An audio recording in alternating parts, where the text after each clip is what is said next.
Hello, my name is Ashley Piscopo, and I would like to thank you for watching my presentation on emotionally disturbed disability.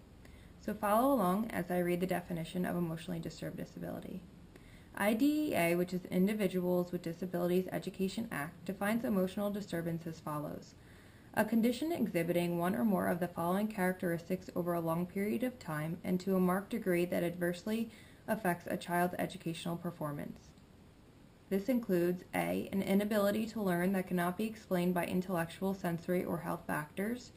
B, an inability to build or maintain satisfactory interpersonal relationships with peers and teachers. C, inappropriate types of behaviors or feelings under normal circumstances. D, a general pervasive mood of unhappiness or depression. E, a tendency to develop physical symptoms or fears associated with personal or school problems. And also, IDEA includes that emotional disturbance includes schizophrenia, but does not apply to children who are socially maladjusted unless it is determined that they have an emotional disturbance. So to understand this a little bit better, here are some defining features. Some of the characteristics and behaviors seen in children who have emotional disturbance include hyperactivity, so this can be a short attention span or impulsiveness. They may be distracted very easily in the classroom. Aggression or self-injurious behavior, so this is acting out or fighting. They might fight with their peers or hurt themselves. Withdrawal, not interacting socially with others, excessive fear or anxiety, so they may want to work with themselves, not really interact with their peers on activities. And immaturity, inappropriate crying, temper tantrums, and poor coping skills. And last, learning difficulties, so they academically perform below their grade level. Children with the most serious emotional disturbances may exhibit distorted thinking, excessive anxiety, bizarre motor acts, and abnormal mood swings. Many children who do not have emotional disturbance may display some of these same behaviors at various times during their development. However, when children have an emotional disturbance, these behaviors continue over long periods of time. Their behavior signals that they're not coping with their environment or their peers. So some examples of ED, emotional disturbance. Emotional disturbance is a commonly used umbrella term for a number of different mental disorders. So this includes anxiety disorders. So we all kind of experience anxiety from time to time, but many people, including children, anxiety can be excessive, persistent, seemingly uncontrollable, and overwhelming.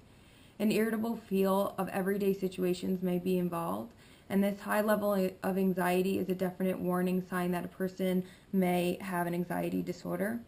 So anxiety disorder also is an umbrella term for generalized anxiety disorder, obsessive compulsive disorder, or OCD, panic disorder, post-traumatic stress disorder, PTSD, social anxiety disorder, and specific phobias. Another example of ED is bipolar disorder, also known as manic depressive illness. So with bipolar disorder, there's a series of medical conditions that causes dramatic mood swings from very high to very low, sad and hopelessness, and then back again with periods of normal mood in between. Conduct disorder is also an example of ED. Conduct disorder refers to a group of behavioral and emotional problems in young children. Children and adolescents with this disorder have great difficulty following rules and behaving in the classroom or socially. And this may include some of the following behaviors: aggression towards people or animals, destruction of property, deceitfulness, lying or stealing, or truancy and other serious violations of the rules. Also included is eating disorders, obsessive compulsive disorder, which falls under anxiety disorder, and psychotic disorders. Psychotic disorders is another umbrella term used to refer to severe mental disorders that cause abnormal thinking and perceptions. So IDEA was reauthorized a few times. Some background info in the laws provided for children who have emotional disturbance are: Individuals with Disabilities Education Act was reauthorized in 1990 and expanded its list of services to students with disabilities on the IEP, Individualized Education Program, to include social work and rehabilitation counseling. This addition means that students with emotional disturbance, a disability classified under IDEA, may now benefit from services on the IEP. In 1997, IDEA was reauthorized again to include a provision that addressed behavior infractions. So under this provision, a student cannot get expelled for misbehaving if the behavior is caused by his or her disability. And then the last reauthorization was in 2004, which included that school districts could now opt to use a response to intervention system to determine if a child has a disability that affects his or her learning. In this model, schools may implement interventions to see if it helps students who seem to be struggling. This way, schools don't have to wait for the student to fall behind before intervening and providing support. So, what causes emotional disturbance? Researchers have not found out the definite reason for emotional disturbance, but they have explored and researched some factors that may contribute to it. So, research and suggested factors include heredity, brain disorder, diet, stress, family functioning, environment, and the school environment as well. And it can affect people regardless of age, race, religion, or income. So, incidence of emotional disability. In 2002, individuals classified as having emotional disturbance or behavioral disorders represented 8.1% of all students ages 6 to 21 served under IDEA, or 0.72 of the school's population. Prevalence studies have suggested the actual percentage may be higher, and also boys outnumbered girls in this category of about 3.5 to 1. And in 2003 to 2004, which was the most current information that I could find, about 5 million students received, or 6 million students received special education services, and roughly 7.7 of those students received special education services based on the classification of emotional disturbance. So, identification and evaluation. So, a lot of evaluation goes into figuring out if a student has emotional disturbance.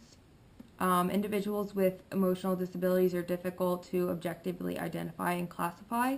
The goal of the screening process is to identify students experiencing behavior and or learning problems and provide early intervention and supportive assistance within the general education program.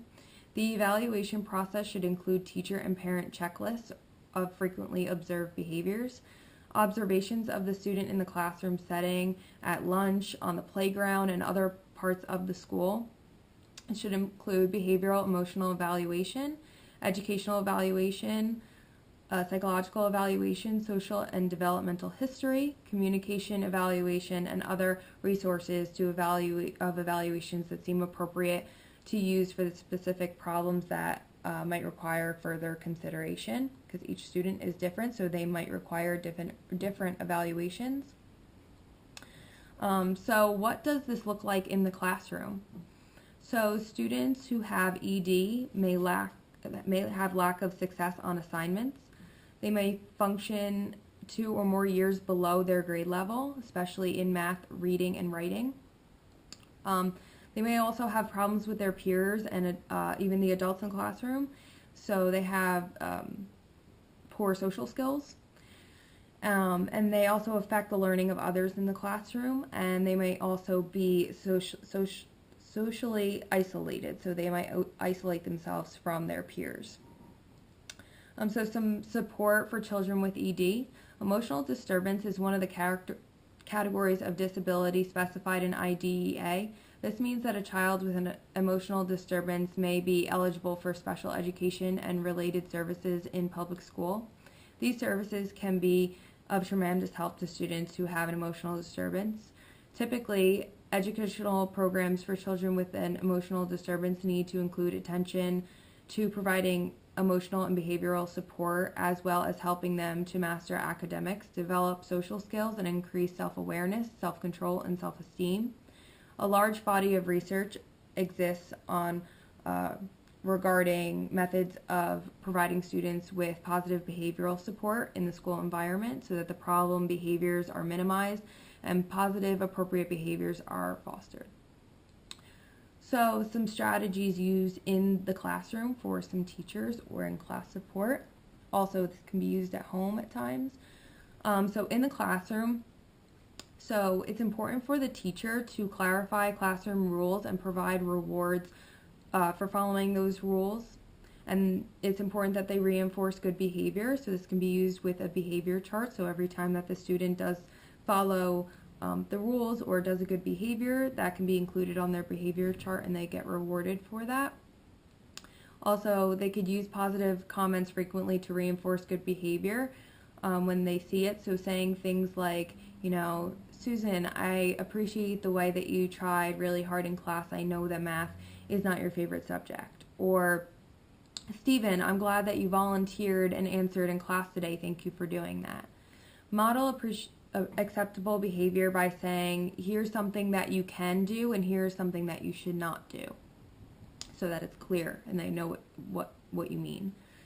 Also, it's important to have a positive classroom environment and also to give the students time to cool off. So if they have an anxiety disorder or panic disorder, they might need just time to themselves to kind of cool off. So for example, one 5th grade teacher, Mrs. Smith, allowed a student with emotional disabilities to remain at his desk even though she had asked all the students to move to the floor in the front of the room to view a new class pet. In this way, she was able to prevent a confrontation and allow the student to participate in his own way. So some other things in the classroom that the teacher can do is give some social skills instruction. So many students in classes, especially students with emotional disturbance, can benefit from general social skill instruction. For example, review more acceptable ways of asking and answering questions and more suitable ways of resolving conflicts at appropriate times. And also, it's important to teach self-control, and self-monitoring checklists can be used to teach self-control. So students with ED can monitor their own behaviors by maybe giving themselves answering to the behavior chart and saying that they think that they displayed the right and correct behavior, or that they completed assignments and that they see that they completed it. So it gives them some self-control. And also alternative assignments or activities is important because some students may have specific fears and anxieties. So if they fear certain activities, then giving them alternative activities may help. And also opportunities to assume classroom responsibilities, so ask them to pass out some papers to the other students. Also, peer tutors might be good too, so some students may be able to serve as peer tutors or assistants to help support and reinforce appropriate behaviors for students with emotional disabilities. But also select peers carefully because not all make good choices, and understand that some of these students prefer to work alone and may do so if they are more comfortable in a group by themselves. So I'd really like to thank you for watching my presentation. This is really important to know if you're going to be working with students with emotional disability, and to understand some strategies that you can use in the classroom. Thank you very much.